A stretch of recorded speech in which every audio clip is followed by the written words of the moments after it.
Houston, we have a problem! Alright guys, what's up? Welcome back to the channel for yet another exciting day. So if you're new here, my name's Jason, I run Hotshot, and today we're doing, this is day 2 of 2 for a trip to South Carolina for some enclosed cars. Now I'll show you what car we have in the trailer, which I haven't revealed yet. Now that the sun's out, and we're actually in Racine, Virginia. We're at the Petro getting fuel, topping off so we can make it the rest of the way home, which is about 180 miles. And what I've been trying to do here lately is stop getting, I say lazy, but so complacent with just getting fuel where it's convenient and really paying attention to the prices. Because like they say, you know, a dollar saved is a dollar earned. And just the way that fuel and everything is going up in price, if I can just be cautious of my spending on everything as far as maintenance, fuel, you know, the trucks themselves, anything I can do to save money is, I catch myself not really paying attention to that, just getting fuel wherever is convenient and not paying attention to the price. But anyways, I'll let this thing top off. We're actually going to hit Smiley's across. If you've never been here, this is exit 205 in Virginia. It's Racine, Virginia. It's a big Petro where they have truck shows all the time. And look how dirty my seat is from my hats. Anyways, that's disgusting. There's a barbecue joint called Smiley's right across the street, and they always have really good barbecue. So we're going to stop over there, grab lunch, and get the rest of the way home.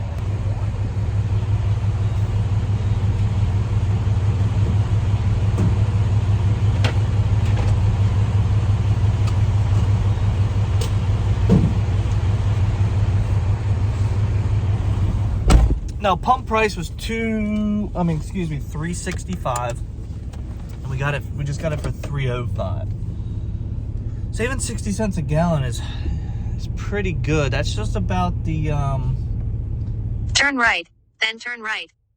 The best I get with, I have a TSD Logistics EFS card, and TA and Petro are usually my best savings. Now here recently, some Loves have been like 20 to 30 cents off a gallon, and then depending on what state you're in, that seems to be the best price.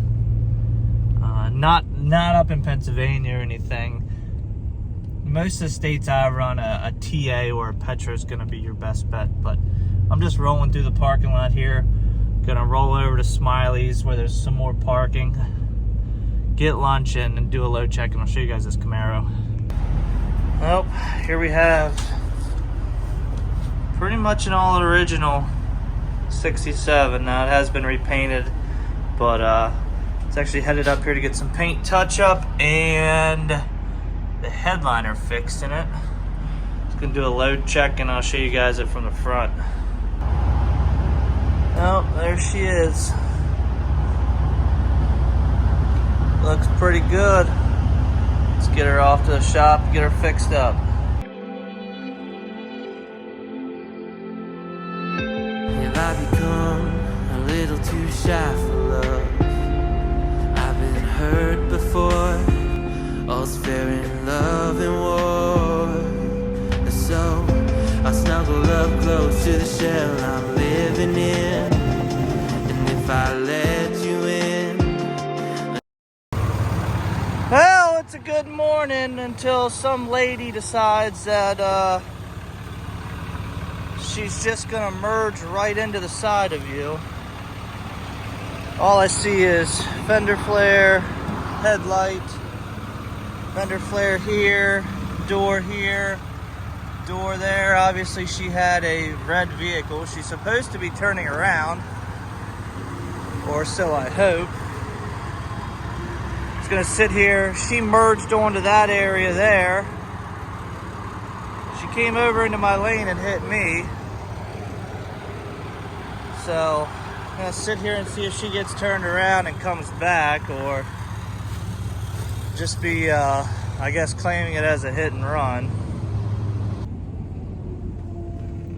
Well, good morning, guys. I'm currently sitting on the side of the road, waiting on a state trooper to show up.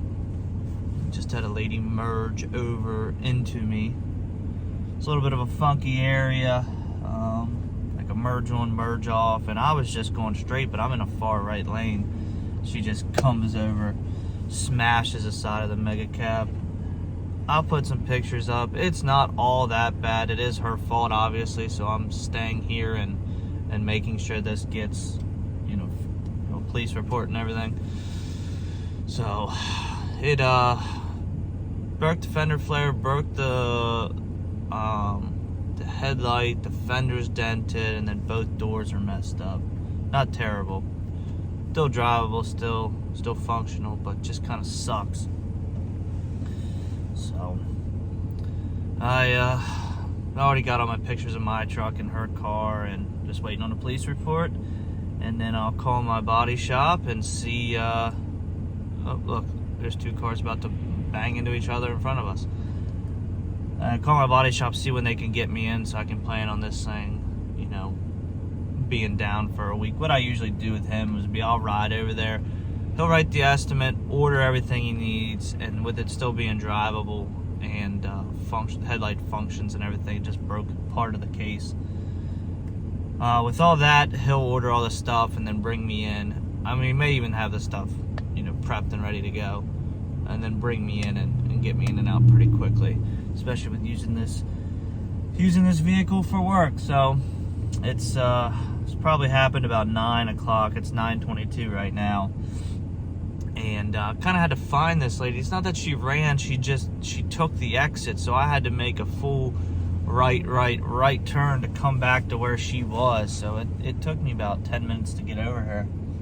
And but she's been sitting here. She's here with her husband now. I don't know why they're standing out in the cold. I'm sitting in the truck with the heat on. We'll wait for the police here, let them write the report, and always something, guys. That's why I always kind of preach having a backup truck. Now that this truck's it is gonna be down when it gets repaired, but something like that, somebody else's fault could, if you're relying on one truck and a trailer that have payments on them, and it goes down and it's a serious accident, good luck getting the other person's insurance or your insurance or whatever the case may be to cover time off. It could be weeks, and if you're grossing $5,000 to $10,000 a week, that could be pretty hefty number for the insurance company to pay out, and the chances of them paying it out are I figure slim to none. So we'll see what happens here. I was having a great morning. Dirty Max Jack actually gave me a shout out in his video and got some footage of me unloading his brand new 2022 F250, and such a nice guy. It's very nice of him to do that. He didn't have to shout me out, but it's always nice with someone that has over 300,000 subscribers to give you a little shout out. So let's just wait here, and I'll update you guys when the police show up.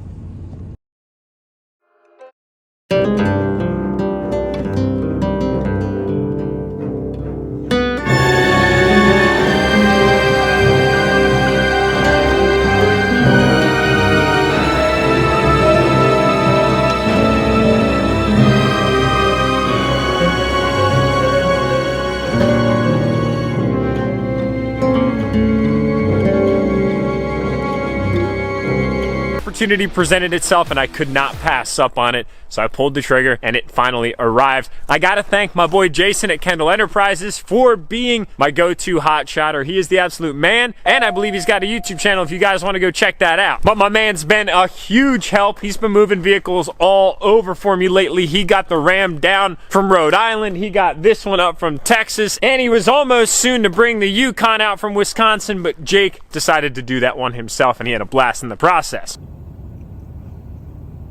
Well, they finally showed up. Got her parked behind me on her husband's car here. He's exchanging information, and we'll be on our way. I'm not gonna lie, it's kind of peaceful being on this side of the law. You're not sitting here getting a DOT inspection and having somebody pick all over your stuff. This guy's just doing his paperwork, doing his job, sending us on his way.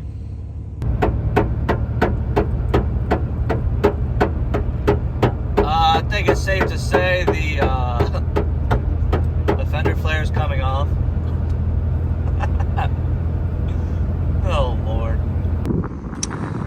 Well, we aren't gonna let a little mishap with the truck slow us down much today.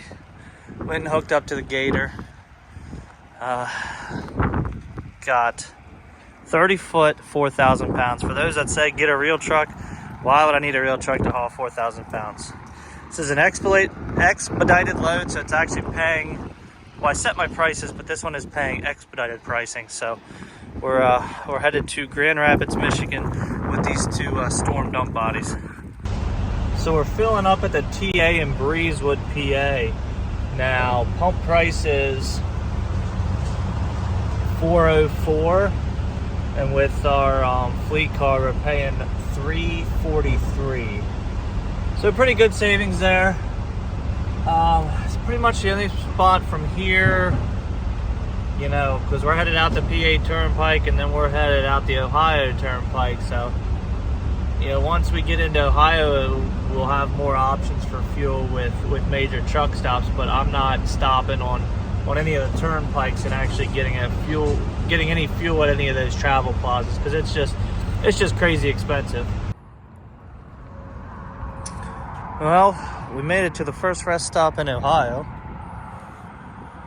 Gonna do a load check. It's sun's going down. It's almost 5:30 now. Do a lead check on these. Want to make sure we get them there safe, since customer wants these 20 weeks ago, and guess they have them. I guess they have them for, obviously, for a customer, because it's a truck upfitter, and they're going to Michigan.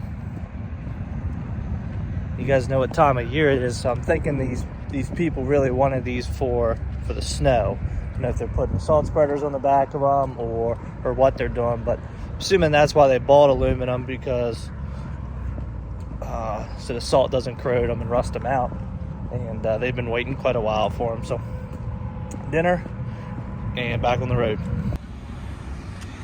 All right, so we stopped at a Love's to get a shower at least. What is poor truck? Poor truck. She's got a little beat up today. We'll get her fixed back up. So anyways, stopped at a Love's to get a shower. The amount of vehicles that are parked on the side of the parking lot back here and on the on-ramp up there leads me to believe there's no parking here. So I guess I'll have to get on and see what's up the road. Kind of as close as I want to be to deliver as soon as they open tomorrow. It's 9:15 now, and they open at 7, so I want to be there right when they open. So what I'm gonna do is putt around the parking lot here, just making sure no one's sneaking in behind me, because this is kind of a busy place. I'm kind of parked out front right now. I don't really have any RV spots here. I'm kind of parked in a funky position, so I'm gonna get back here. Let's drive back here to the back of the lot and see if maybe there's something that a truck can't pull in, like a semi. Maybe something I can squeeze into here. Nothing I can pull into, and there's people coming in and out of here.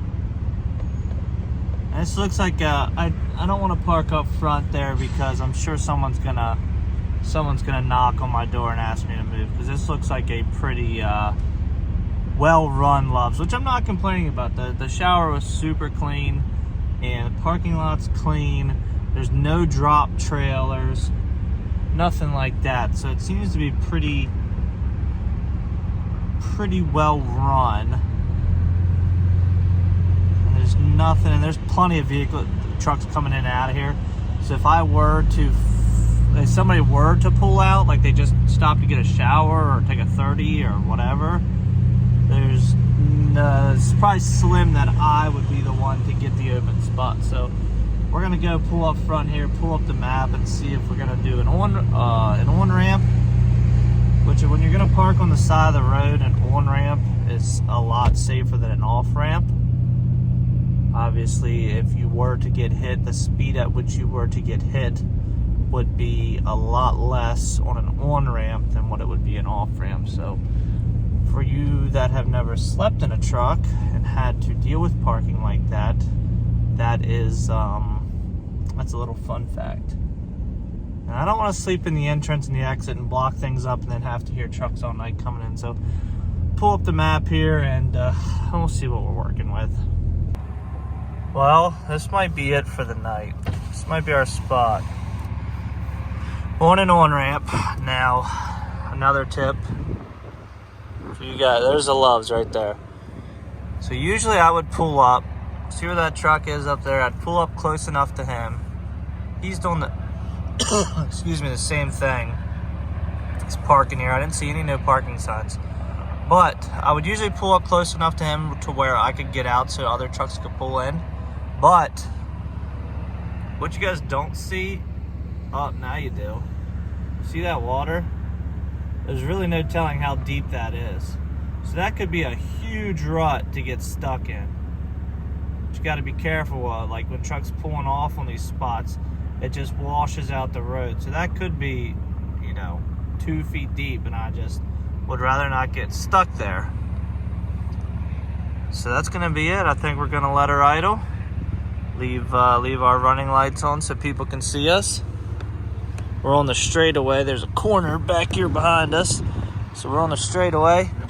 We're gonna call it a night. See you guys tomorrow.